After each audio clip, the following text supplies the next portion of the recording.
So the NFL trade deadline is nearing, and the Baltimore Ravens are making phone calls about some star power around the league, including defensive end Zadarius Smith. We also had the Buffalo Bills trade for wide receiver Amari Cooper, and the Chiefs just traded for star wide receiver DeAndre Hopkins. Are the Ravens going to make a corresponding move? History tells us probably yes. Ravens general manager Eric DeCosta has made moves at the trade deadline 5 out of 6 seasons, with stars like Marcus Peters, Roquan Smith, Yannick Ngakoue, Calais Campbell. Every year that the Baltimore Ravens have been a contender, and they're certainly a contender right now. The best offense in football, tied with the Commanders, winning 5 straight against some formidable opponents. They're contenders, and every single year that the Ravens have been a contender, Eric DeCosta is making phone calls to see how he can improve this roster. So we're going to talk about Zadarius Smith, how the Ravens have reached out for him. We're also going to talk about some other possibilities, guys like J.C. Horn, Budda Baker, Cooper Kupp, Cortland Sutton, and other guys. We also got a big update on cornerback Marlon Humphrey, who had an injury on Monday Night Football against the Buccaneers. His status against the Browns is still up in the air, but we got some good news on that. Pat McAfee goes all in on the Baltimore Ravens. We're going to show that soundbite. We got some more news from Arthur Millette. Jameis Winston will start on Sunday. All this and much more. So let's dive into the content. At number 1, good news. Cornerback All-Pro Marlon Humphrey did not suffer a major injury against the Buccaneers on Monday Night Football. Sources say, following the test, this is from Ian Rappaport, he's walking around with little discomfort. Looks like Marlon Humphrey avoided any serious issues and should be good to go in the near future. His status, like we said, against the Browns on a short week is up in the air. I'm cool with giving him an extra week and letting him rest because Browns lost 2 of their quarterbacks. They also lost their star wide receiver, Amari Cooper. So I think the Ravens secondary will be fine and able to get a win against the Browns without Marlon Humphrey. I think this would be a good week that they don't really have any star wide receivers that scare you. You don't need to push Marlon Humphrey if he's still a little bit uneasy with that knee. At number 2, another big update for the Ravens secondary and another boost that can kind of help out with this Marlon Humphrey injury if he misses any time, is Arthur Millette is activated off of the injured reserve. He could go right in and be the instant nickel starting cornerback, the nickel back. He is fantastic. He had a great training camp. He had a great season last year. We got him from Pittsburgh as a free agent. I think he's going to boost the secondary. He brings a level of energy, physicality, good coverage. Man, he hits people. I think he's going to help juice up this defense and help get this defense back on the right track. By the way, the Ravens defense is 12th in DVOA right now.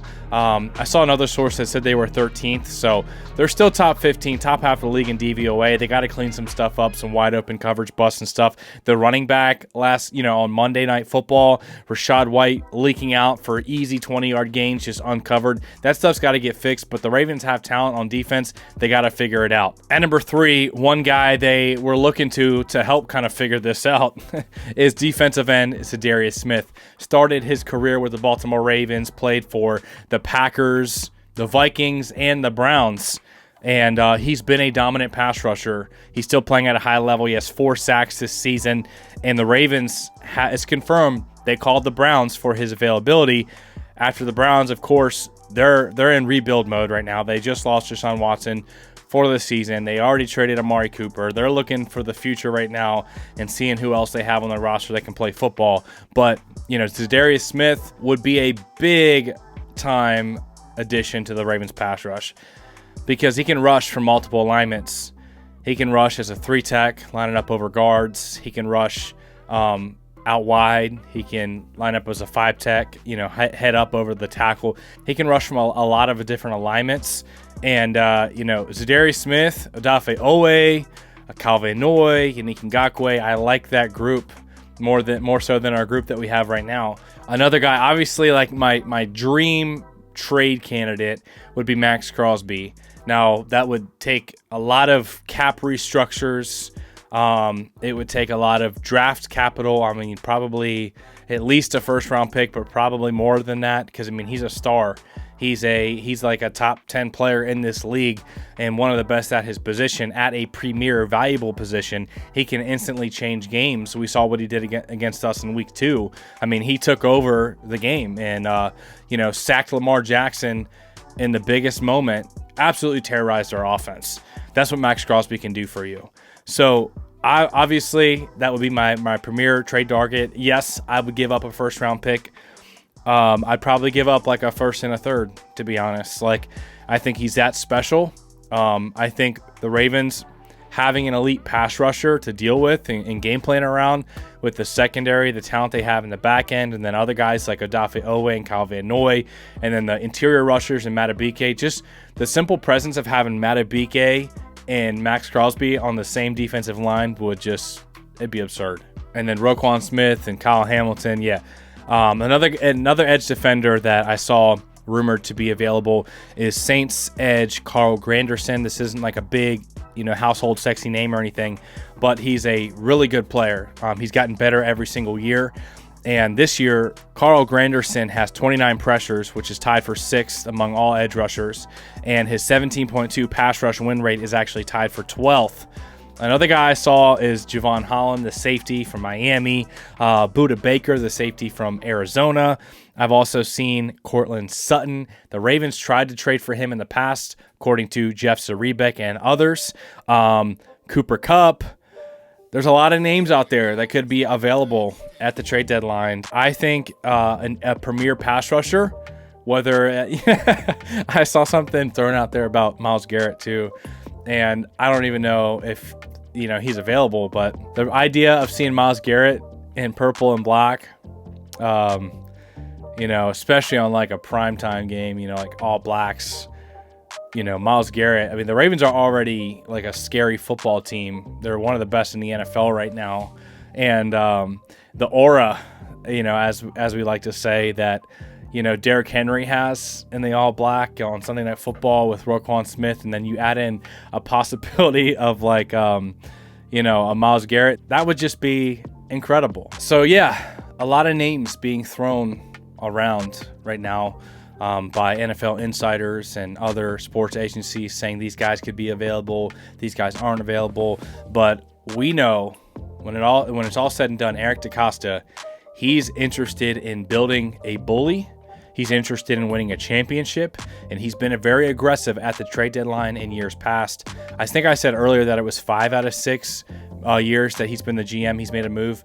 I think maybe it is actually 4, because last year he had a trade in place for Derrick Henry, which would have made it 5, but it got vetoed by Titans ownership. So what was it? Yannick Ngakoue, Marcus Peters, Calais Campbell, and Roquan Smith. So that's 4 out of 6 seasons, and I would not be surprised to see him pull the trigger on what is a Super Bowl caliber championship team right now with the Baltimore Ravens.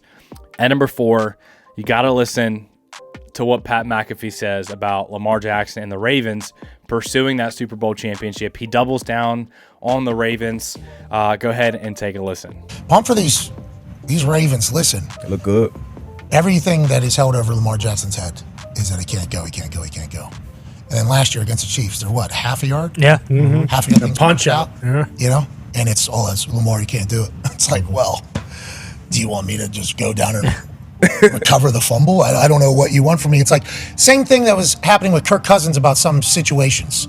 And it was like, well, actually, if you look, not bad. Now, against the Chiefs, they had that game won. Obviously, you fumble that and you throw the ball 70 times or whatever the last 2 playoff games that you lost. You kind of go away from your identity, whatever the case is. It's like this team built to go. Yeah. This team's deep, too. They are deep at very important positions. And it's like Derrick Henry's health is going to be vital. Lamar Jackson's health is going to be vital. But everything else, it's like they're going to be able to win games regardless. Yeah. Congrats to the Ravens faithful. Yep. Yeah. Expectations. And then Ronnie. Congrats, Ronnie. That's the expectations for Lamar. With everything that he's accomplished, everything that he's done, that is going to be hey, you got to win the Super Bowl. It was the same thing with Peyton. Like, he couldn't get past the Patriots forever. Then he got a Super Bowl. But, it's going to be the same thing for Lamar. A couple of MVPs, got to get over that hump. That game, that AFC Championship game, it was that fumble, but it was also the lack of a run game. And it was like, not only from Lamar, but from the game, they didn't call a bunch. So he got to get over that hump, and I think he will. Yeah, it looks like this could be the team that does it, and it would be fun. The Super Bowl, the world that watches the Super Bowl and no other games, getting a chance to watch Lamar Jackson would be sweet. Yeah, definitely. And get a chance to watch Derrick Henry would be sweet. Imagine people in some country that don't speak our language turning on a Super Bowl. Every year we watch one game, right? Everybody comes in, Derrick Henry starts running. Go, what the fuck? How? What is that? We don't have any of those. The trick play? We don't have. And then Lamar starts shaking inside, and you're like, when they add this to football? Yeah. That is crazy. Something brand new. Interesting dynamic with what that team has, because they're very physical, but then they're also, they got the sizzle as well. Oh, yeah. They got the steak and they have the sizzle at the same time. Yeah. Entertaining football. Must-watch football.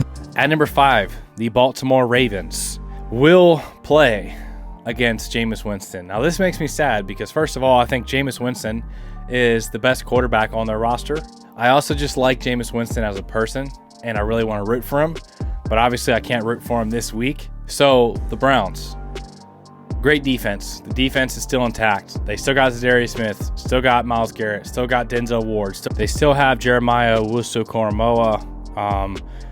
They got Dalvin Tomlinson, Grant Delpit, Greg Newsom. They have a very talented, loaded secondary, and some guys on their defensive line as well. So the Browns defense is no joke. I mean, they even like their numbers this year, they've had a couple of stinkers, but they're holding quarterbacks in check, especially with that secondary and their pass rush. But their offense right now is very depleted. They did just get Nick Chubb back. So that's definitely a factor, him on the ground. And then maybe Jameis Winston, like that's like why I don't like this, right? Sometimes you see the quarterback who the team really likes. They like his personality. They like his grit, and then they all rally around him. So I just don't want to see this be the week where Jameis Winston has a hot streak, a hot game, and it's just gunslinging all over our defense that's already struggled against the past. And then they got Nick Chubb coming back. And, I just don't want to see that be one of those games where they catch lightning in a bottle and they kind of take off and, try to upset the Ravens, as a 1-6 team. So definitely, not a game to be overlooking or taken lightly, but Jameis Winston will be starting in this game. All right, guys, so with the Buffalo Bills getting Amari Cooper, the Chiefs getting DeAndre Hopkins, the Texans being a very good team, the Bengals, what they can do with their weapons in Jamar Chase and T. Higgins.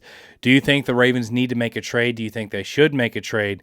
Let me know your top candidates in the comment section below, man. If you guys enjoyed today's content, as always, smash the like button. I love you guys. I appreciate y'all, and we'll see you in the next video.